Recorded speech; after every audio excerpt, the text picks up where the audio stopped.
ำนี้เป็นพี่ชายที่คอยหวังดีแต่บ่มีสิทธิ์ได้เป็นแฟนห้อยหักจากเขาคนจังอายบ่อาจสวมแทนแม้นว่าเคยใช้อ้อมแขนหลอกอยู่น้องนับครั้งบ่ถ้วนถ้าน้ำท่วมโลกคุณบ่น้องสิลืมเขาอยากเศร้าอยากเหงาน้องก็เหงามาพอสมควรยามเผลอลืมเขากระซบไหลอายปานอายคู่ควรบาดลมความหลังพัดหวนเจ้าคิดฮอดเขา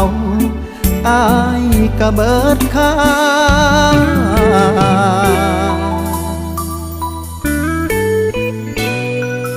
เอาไปเป็นพี่เลี้ยงเลย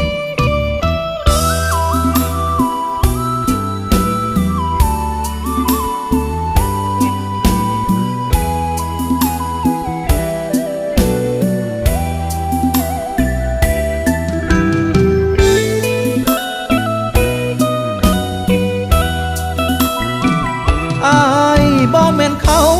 หักแปรตายก็ได้ซ้ำ